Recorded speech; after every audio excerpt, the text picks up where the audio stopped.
That loss at Louisiana-Monroe was costly for JMU, as in literally costly. Chris Graham here for Augusta Free Press.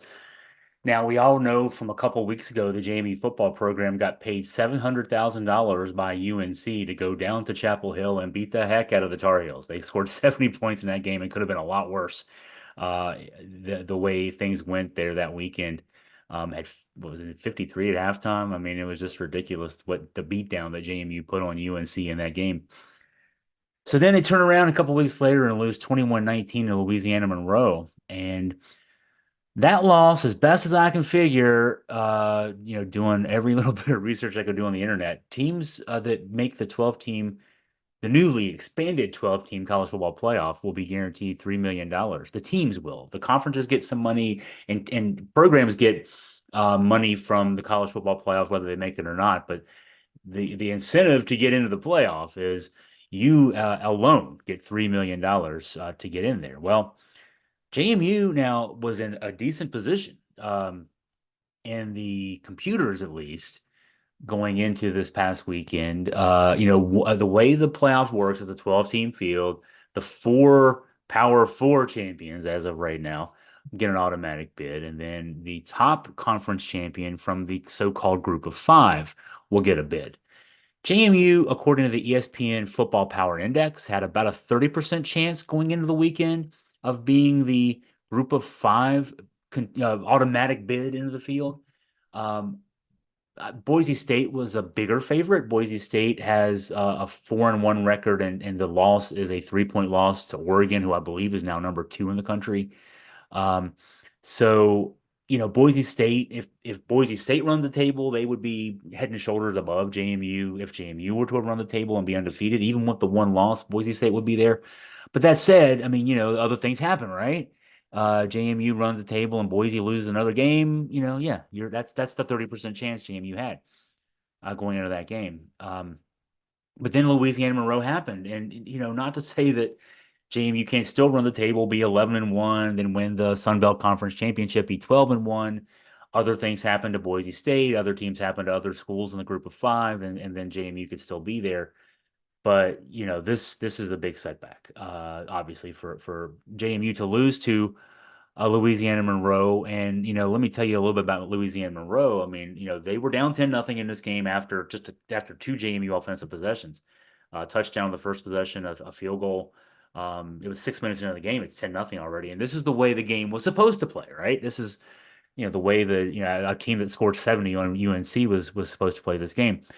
But then the JMU offense bogged down. The Warhawks, as it's Louisiana-Monroe's nickname, took the lead on a scoop and score 82 yards before halftime. Daniel Knudsen with the run back made it 14-10. And shockingly, JMU never led again. It made it interesting late in the game, 4:04 to go. Tyler Purdy, a 1-yard TD run, made it 21-19, which was the eventual final score. JMU tried a 2-point play, didn't work.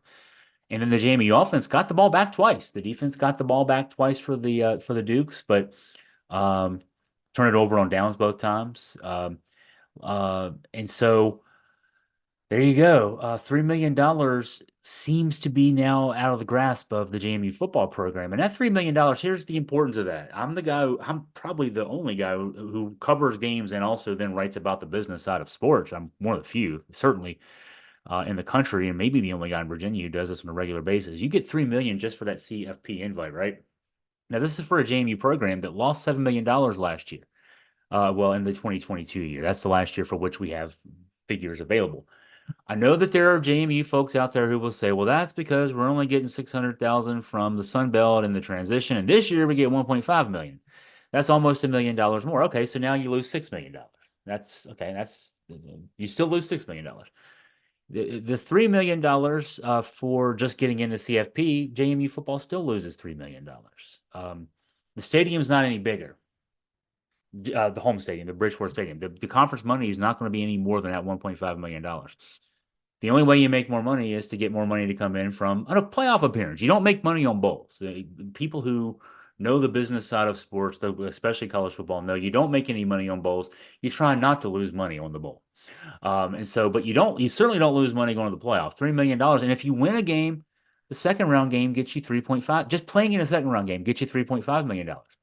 JMU might actually turn a narrow profit if they get in the playoff and then win a game in the playoff.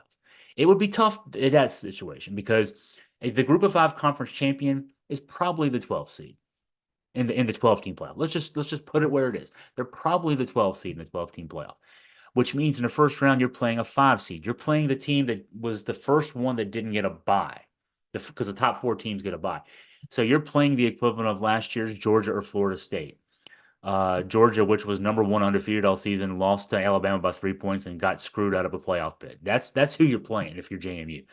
You're probably not winning that game. Just being honest about that. But if you do, you turn a $500,000 profit next year. Um, you win that game, you get another, I think it's $6 million for playing in the third round and the semifinal round. Boy, we really dreaming now, right? If you get to the championship game, I think the way I did the math on that, the JMU football would probably profit around $15 million. Here's how sad that is. Here's how sad the situation is. UVA football. Now UVA's 4-1 this year. It's still got it's an up and coming program in the third year of a rebuild. 6 wins is still the goal. They want the 4-1 start. But after 2 3-win seasons under Tony Elliott, the last 2 years, UVA football still profited $20 million in the last year we have the figures for.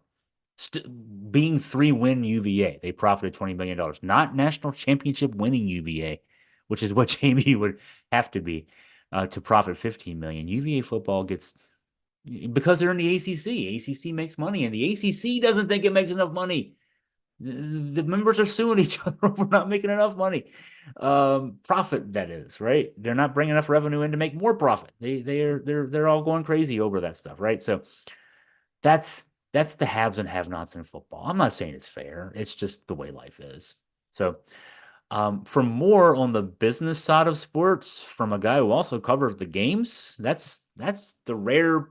I'm the rare guy who does both. I'm not saying the only guy, but I'm one of the few. Because it all goes together. Why not write about it all at the same time? Anyway, if you want more from me, go to AugustaFreePress.com. If you've got more things for me to think about, things you want me to look into, news tips, anything of that nature, feel free to email me at chris@AugustaFreePress.com.